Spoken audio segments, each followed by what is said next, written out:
Welcome to Next in Nonprofits. I'm Steve Boland, and I am very pleased to be joined today by Allison Wyatt. She's the founder and CEO at Agility Talent Partners. Allison, thanks for taking the time to join me today.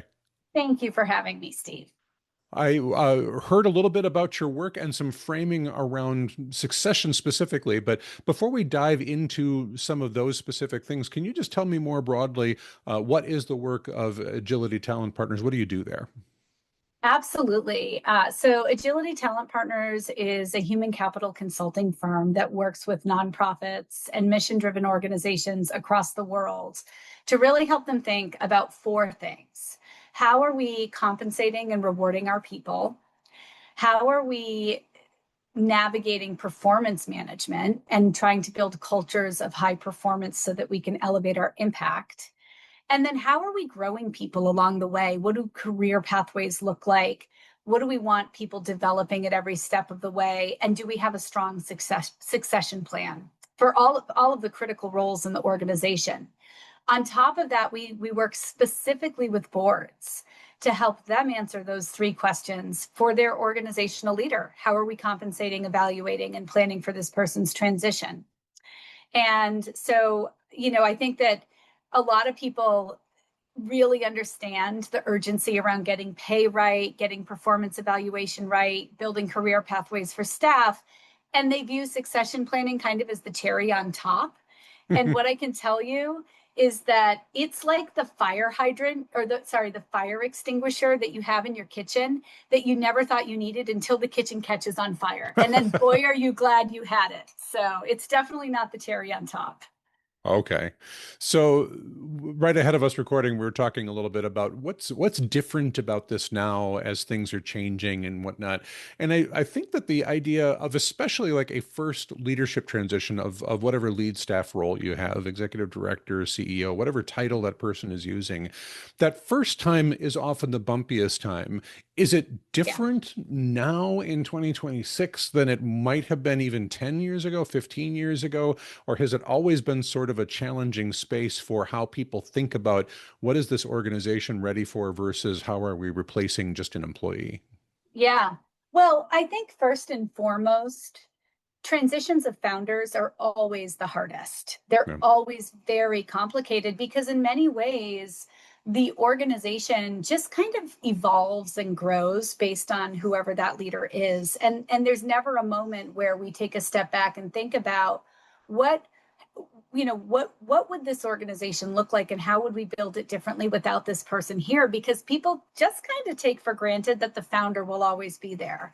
And the culture, really emerges from that leader. And so there can be real shock when a transition happens if it is not scaffolded very, very intentionally and appropriately. So founder transitions are always tricky. I think what's changed now is that there's just a lot more chaos in the world in general. Funding is a lot tighter. So a lot of times when you're thinking about building a succession plan, you're thinking about building some duplicity in the organization to start training people over time, right? So really training someone, especially for the leadership role, can take several years. And funding is really tight right now. And so we are actually seeing that organizations seem to be becoming leaner and leaner over time, which makes it harder to build that internal bench in the event of a transition. So your framework of not just we're replacing this one person, but how is this organization ready for things to happen? I think is a little different from we have a job description and the board needs to know how to kick it off and these sorts of pieces. Could you speak more specifically about, what does it mean for the organization to be ready for this? So a transition is basically what you just described. Okay, this leader is leaving in a year. We're going to go hire an executive search firm. They're going to partner with our board and help us find the right person, right? That's an executive search. A succession plan is at some point in the next 3 to 4 years, our leader intends to transition. And we're going to start building the capacity of the organization to have someone cultivated internally or on the board to succeed them over time. And that's going to look like us really thinking about what right now, what is the organization going to need 3 to 4 years from now? So it probably means we're putting together a strategic plan.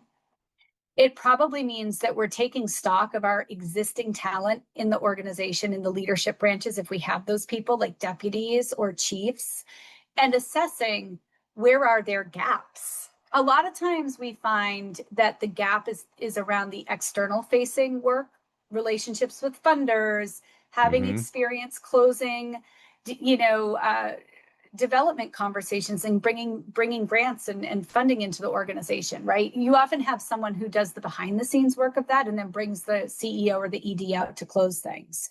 If you start transitioning those relationships 3 to 4 years before the leader leaves, okay, now you don't have a gap anymore, right? But it takes time. You can't do that in 1 year. You have to train somebody, they have to build rapport, there has to be trust established. So that takes time. So a succession plan really looks at what are we going to need 3 to 4 years from now? Where are there gaps? And how are we going to close those gaps over time, over that period of time? And it might be developing internal talent. It might be creating a new role.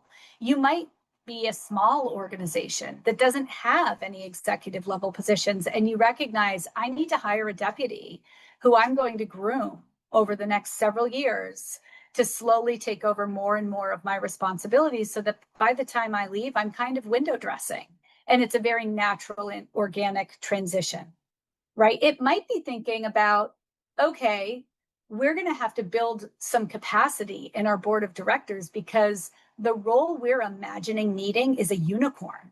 This person just, it's very unlikely that we're going to find this person. So let's get real. Let's start building our board to make sure that we can be really strategic about what we're looking for. So you I think you can imagine, Steve, like all of that takes time. If you're Hmm. basically, if you find out somebody's leaving a year from now and you just start asking those questions at that point in time, the boat has sailed. It's too late, and you're probably stuck with doing an external search, which carries a lot of risk with it because you're getting an unknown commodity. And even if they're extremely talented and have a strong track record, again, founder transitions are really tricky. And there could be what we call organ rejection in the search Yeah. world, where you have like you bring in a great liver, but like it just culturally things don't mesh. And so we've seen that create devastating results to an organization. We had a client come to work with us after having a bad transition, and it cost them over $1.8 million in 2 years. That was the financial impact to their budget. In this case, it was a school. They lost a third of their students. They lost a Oof. third of their staff. And it's probably going to take them 5 years to rebuild. The hit that their brand took was extreme. So again, succession planning, it seems like a big investment to people. It seems like, oh my gosh, 2 to 3 years. Boy, it pales in comparison to when those transitions go wrong, right? And the risk again, especially from that initial leader. But um, I've seen this tissue rejection piece that you're organ rejection that Yes. you're talking about more times than I care to. But Yeah. but I feel like that can reverb. Like you don't get like one bad bite. It might take a couple of Yeah. replacement attempts if it doesn't go well in those first pieces to um, not just think, well, it was that one person that we hired that was the problem, and we're going to Yeah. hire somebody else who's a different kind of unicorn, but still it's a unicorn and it's Right. going to be great. And then it still is not really understanding the culture of the organization that was built around this founder, Right. and that is the thing that really has to be able to adapt more than the people that you're hiring are adapting to the new role. Absolutely. And so that requires clarity of vision for the future, right? And so that's what I mean when a lot of times this process will start with a strategic plan and then you build a succession plan around that. And it's hard because you have to have some really honest conversations about where we want the organization to go in the future versus where it is today. And and sometimes those are two different visions, right? So there's a lot of big strategic questions that need to be answered in that process, and then there's time. It just takes time. I love it when organizations have the capability to bring in a deputy to slowly give them more and more exposure internally to staff and the team to learn the culture, to become a part of the organization, to build credibility internally, so that once that transition happens, it feels very organic and natural to people that this person would step into those shoes. So Those are good goals. I do feel like that there are going yeah, to be some folks that go, great, sure, perfect world. You're doing this with yeah, years of planning ahead of time. If you're in a place right now where you do not believe that your current leader is leaving, yeah, yeah, this may still be a really good time to begin a process, even though you may not know, because sometimes that leader leaves for other reasons besides a planned retirement or whatever. absolutely. The world's most perfect opportunity gets tapped on the shoulder, and that person gives you a month of notice, and that's what you got to work with. Sure. So Health those, issues come up, sure, there's that all kind of sorts of thing. things. Yeah, So I think people beginning this process, even if there isn't a necessarily intended transition, but yeah, having more than just, we know which search firm we're going to call when the time comes, at the ready, yeah, I think is good. But you raised this thing about all of these external relationships that sometimes filter through the current leader, whether that's a founder or just somebody who's been there for a while or whatever, that the grant officers know that person, the major donors know that person. I think a lot of nonprofits are trying to figure out how is it that we are building connection to the mission of this work and not necessarily to that one individual that is holding that conversation right now. absolutely. That seems really difficult across the nonprofit sector, that this isn't a common problem. How do you help people start thinking about that? The mission drives this conversation, and this person is currently holding that mission, but Hmm. it ought to be more about the connection to this work than it is about the connection to Allison, who's a really cool person, and I like Allison. That kind Right. of problem. Yeah, no, absolutely. I think so many times with founders, it's almost like a cult of personality, right? People have such Mhm. close connections to that individual and less connection to the actual organization. And so I think there's a lot of ways that you can start to chip away at that issue. And I want to start by saying, Steve, I think you raised a wonderful point. We don't live in a perfect world, right? And I think that a lot of times organizations don't start because they're kind of letting perfection be the enemy of progress. And my advice is start with what you have, right? And just chip away at the problem. I need to find a new metaphor, but I like to say you don't eat an elephant in one bite, right? You eat it one Hmm. bite at a time, right? And so think about what can we do to start to make progress. So maybe you have a founder who just has extremely strong relationships and connections to the biggest supporters, the board, the staff, the funders. How do you start to transition that so that they're more connected to the work the organization does? Maybe you start to encourage people to come in and volunteer and actually experience the impact of the work that they're doing. Maybe you start to hold some events to showcase the impact of the work that you're doing. There are things you can do that plant little seeds that will grow over time that help people understand the mission and the organization beyond the individual that happen to be in that leadership seat at this specific moment in time. We did a succession plan recently for an organization that's board had never really engaged with the staff. The CEO went in and led all of the board meetings. And so when Oh, we yeah. started asking the board, so help us assess the leadership team and understand where their gaps are, they literally had no idea, right? That's an easy problem to solve, right? You can create opportunities for your directors and senior leaders to come in and present on their area of expertise to the board. You can invite them to networking events. Like there are ways to do these things that you just kind of chisel away at it over time. And again, this is why it takes time though. Over the course of 3 to 4 years, you'll actually have solved that problem. But if you wait until the person tells you, hey, I'm leaving in a month, there just isn't time, right? So I think you have to kind of understand, you have to be honest about where am I? Where do I want to be? And how do I start to chisel away at that over time? I do appreciate the other metaphors out there of Yes, the best time to plant a tree is 20 years ago, but the second best time exactly. is today. Exactly. Yeah. So sure, you can get yourself into, had we done these sorts of things in relationship building with senior staff or even external stakeholders to have a better connection with more than just that one person, it might have been easier.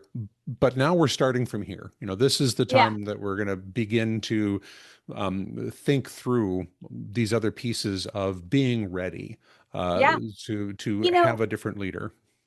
a lot of organizations do scenario planning on so many things, right? Hmm. What if we lose our biggest funder? What if this policy doesn't go through or does go through and it impacts, right? There's all sorts of scenario planning that we do as organizations. Why wouldn't we do that about our leader too? That's the other thing you can do is you can do a thought exercise and just imagine somebody walks out the door tomorrow. What do, right? What does that Hmm. look like? And basically that's your succession plan currently, by the way, whether you like it or not, right? Every organization Sure. has one, whether they know it or not. So, okay, great. That's our succession plan now. Are we happy with that? Maybe we are, maybe probably not, right? If we're just thinking about this. So now we start to think about, okay, how do we start to build to a point where if that were to happen, we would have our bases covered and we would have mitigated that risk. I think that's a great thought exercise for an organization to just start with and kind of force themselves, because usually what happens in those situations is it falls on the board. And that's really great motivation for the board to say, ooh, I don't want to be doing that, right? Like I'm a Yeah. volunteer. I have a full-time job. So that can start to make it real. I think that's the biggest thing about succession planning is that, I've actually been taking a course recently where they were talking about people don't change unless they're experiencing some form of pain or discomfort, right? And I think the challenge with these leadership transitions is nobody's feeling pain or discomfort. Everything's going great, right? The pain, but the problem is by the time you start to feel pain, it's too late. Yeah. And so, is there a way you can kind of do some almost like role plays, thought exercises, have the leader take a sabbatical for a couple of months, right? That builds capacity in the organization. So, there's ways to kind of scenario plan and force a little bit of this to happen so that you at least know what your current succession plan is, and then you can try to improve it over time. So the role of the board in this process, I think, to the point of, some board members love to be able to come to a well-functioning organization, review reports, and talk about how great everything's going, and then like, thumbs up, I feel Right. great. See you later. Yeah. But we do need them to kind of commit to a state of change that is a little unknown. I mean, sometimes you do get that I'm retiring in 3 years, Right. time where we know that that's what's going to happen. But often, that it comes out some other way. How do you start prepping boards to take this matter more urgently, even if they aren't feeling that discomfort today? What are the things that you can help them do? Yeah. Well, it's hard, right? Because I think there's fear on the leader's part that if they start talking about succession planning, that the board's going to get scared. Like, is this person leaving, right? Are they telling us this because they plan to leave the organization, right? And so I think that's one thing that is challenging for leaders is that even if they know that they should be doing this, it's kind of an awkward thing to bring up, right? I think that you wrap it in with other processes, though. I think that you do some sort of, hopefully, your board is doing some form of goal setting, priority setting, strategic planning, scenario planning. Wrap this into an existing process. Okay. And then it just becomes part of something else you're already doing. I've read somewhere that the best way to pick up a new habit is to attach it to a habit you already do. Mm. So, like, I started taking magnesium. I've reached that point in my life where I should be taking magnesium. And I just couldn't remember it for like months. I just was forgetting. Finally, I was like, okay, every night when I brush my teeth, my magnesium's right next to my toothbrush. And now miraculously, I take my magnesium every night, right? Build just try to take your succession planning process and bundle it with something the board's already doing. And that will help to build the muscle. And again, don't let perfection be the enemy of progress, right? Doing something is better than doing nothing. It's going to open up some really good, healthy conversations.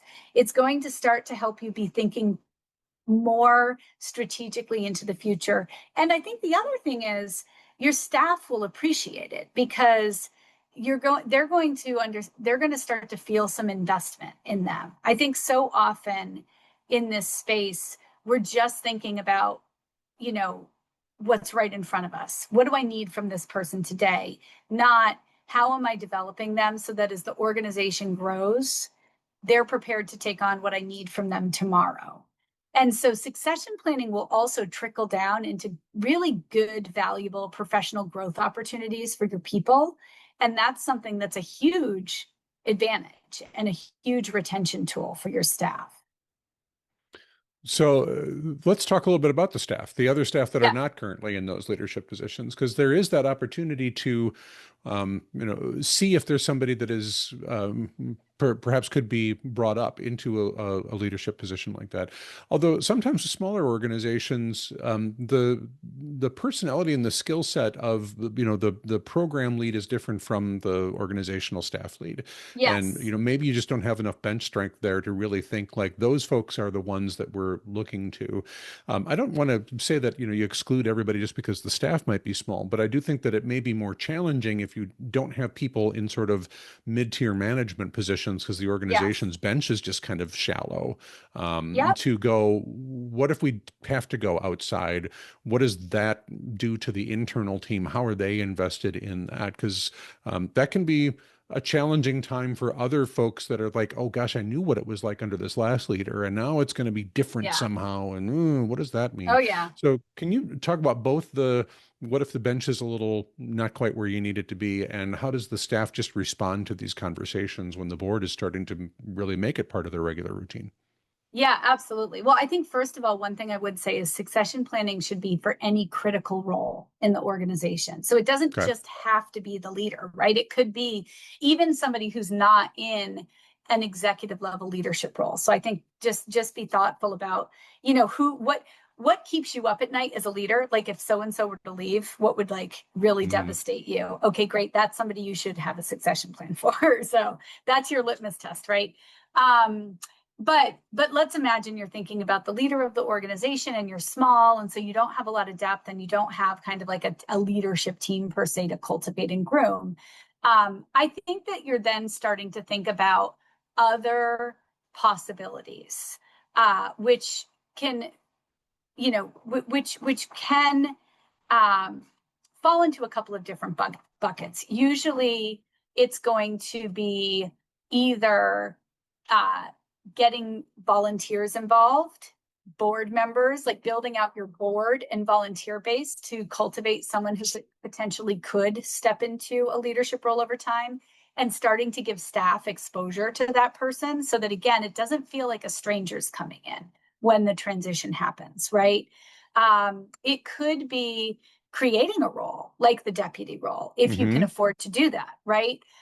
It could be engaging with an external consultant who is like a interim fractional type person. Like you'll see a lot of fractional chief operating officers, fractional, engaging them in some of the internal work so that you get to try them out a little bit and see how they contribute. And then the staff also get familiar. So you can take baby steps in this direction, right? To start to test out some different strategies. And by the way, with any succession plan, it shouldn't be, you should never be relying on one thing, right? You don't want to have all of your fish in one basket. So you're probably doing all of these things. You're probably building your board. You're probably really starting to build out volunteers. And then you also may be bringing in some external fractional help to work with the team and try to move some key initiatives forward. So that would be the ideal. I think about it as you're throwing lots of fishing lines out into the ocean and you see which fish bites, right? Um, so I think that's kind of how I would approach it for a smaller organization.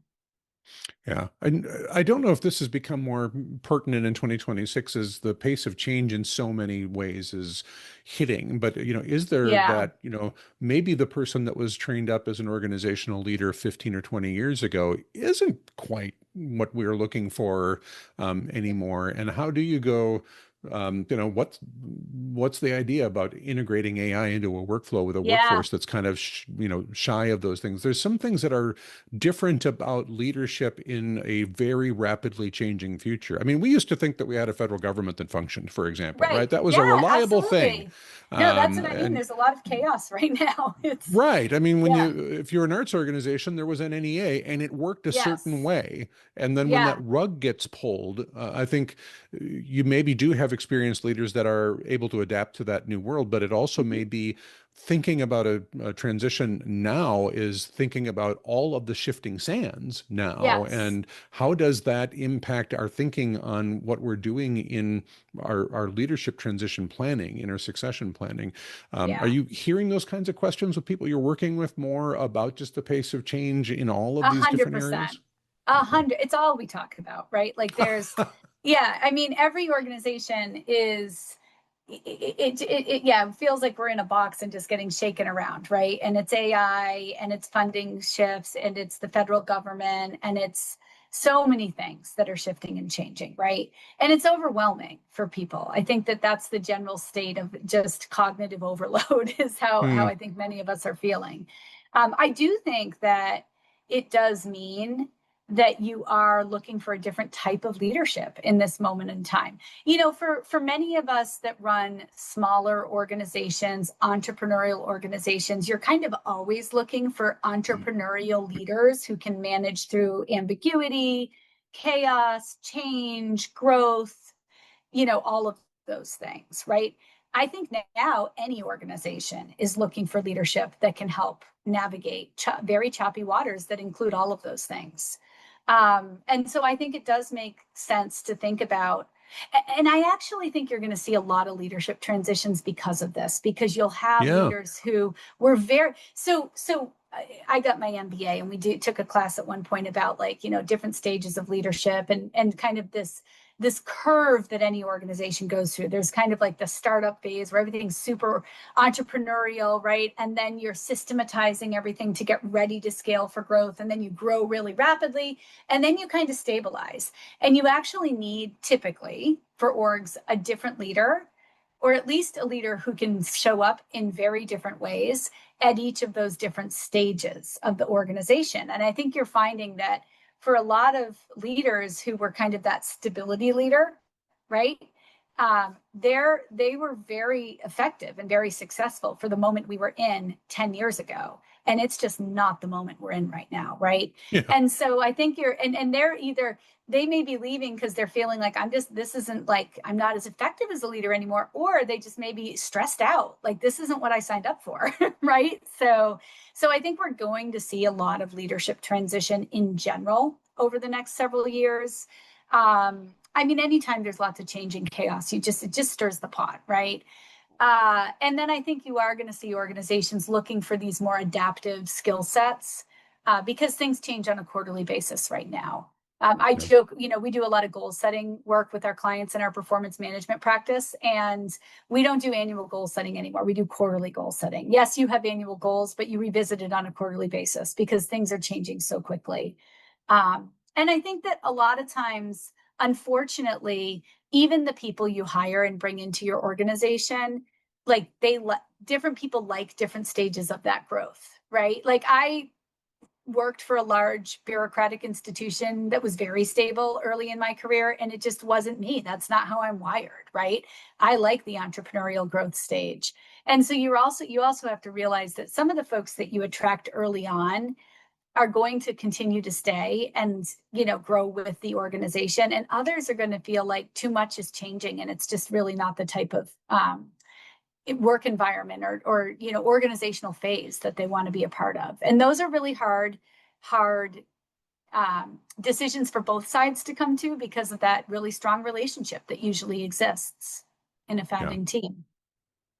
Well, it's interesting as you're talking about these transitions in this time in particular, because I remember sort of pre-COVID, the conversation about succession planning and transitions was, well, this cohort of leadership is aging, and the Yeah. natural transition moment is just going to be, retirements that we can kind of see coming.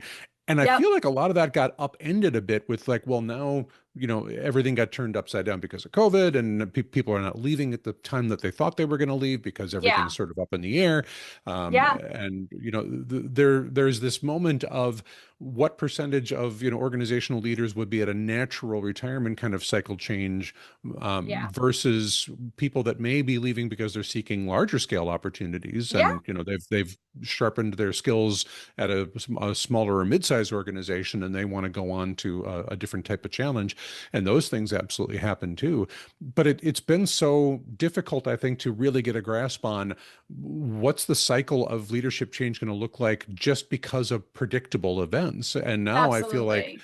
there may be more of that, what you're describing, of folks that have been putting it off for a while are putting it off for a while and now going, well, AI this and transition that. Yeah. And like maybe this is the time Yeah. when This is my folks are moment. going to Yeah. accelerate that change out. And it really is another thing that I think gets people closer to this conversation of, maybe you don't think your leader is actually in a place in their career or life or whatever where they would normally transition. But that doesn't mean it might not happen now for all these other reasons. Yes, absolutely. Absolutely. And I think that we saw that during COVID, honestly, particularly in schools. We saw a lot of people actually decide to retire early Hmm. because it was a really difficult moment. And Yeah. so I think that you've got some folks who retired early and we're still trying to close gaps there. And then you've got others that have kind of been holding on to kind of wait and see what happens. But yeah, I think anything, any sort of level of predictability is is not it feels like we're through the looking glass. There's very little that is predictable at this point in time. So So, as you've been doing this work and you've seen folks yeah. that have taken that leap earlier, where they're like, we're Yeah. going to do this longer term transition. What do things look like for those organizations differently from folks that are, more scrambling right into a Yeah. job search thing rather than we've executed this plan that we've been working on for multiple years? How do those outcomes look different? Yeah. So there's a couple of things I'll note that look similar and then others that look different. I think the things to start with, the things that look similar, they still do a full executive search. So if you do opt and go in this direction of a succession plan, I still advise any of our clients to do a process when the actual vacancy opens up and you're starting to look at candidates, because it's going to, at the end of the day, set up whatever leader steps into that role to be more successful and have greater credibility. So definitely still do a process, right? And your internal candidate or your, volunteer candidate or whoever it is a part of that process. It just allows the whole community of constituents to understand the person and what they bring and the vision of where the organization is going, and feel as though there was like a really fair, credible, and robust process, that this wasn't just a shoe in, Mhm. right? So I think that should be the same. Um, I think that what often looks different is that usually the transition is far more seamless. It doesn't feel like as big of a change as it does when um, you just are doing a search and you have a new person coming in, right? I think the other thing is that the new leader is able to make progress more rapidly on things because, again, it's just kind of like this continuation. Like they've already probably laid the groundwork for some of the things that they were, wanting to drive as a leader as they stepped into the role. And so those change initiatives don't feel like change initiatives. They've been in motion. New leaders typically, when they come in, are going to start by doing like a full year of listening and discovery and learning. Somebody who's been groomed to step into this position and who's been involved in the org has already done that work. And so there's just a level of, like, I would say, seamlessness to the process when you have that strong plan in place. The other thing, though, that I notice more frequently when it's an internal succession plan experience than just an external like candidate coming in, is you often see organizations move in a co-leadership direction where you might have an internal leader who kind of manages the internal operations in the team, and an external growth leader who manages fundraising. And this is where we get a little bit of like, shying away from that unicorn, right? Okay. And so a lot of times when a founder leaves, we'll find that organizations will install two leaders that each drive different sides of that coin. And I would say it's not like all the time, but it's certainly more frequent than when we see an external candidate come in. And I think, again, it's because you really know what you're getting. Like you know these people, you've seen what they can do. And so you actually can build a team that gives you what you need. It just might not give it to you all in one person.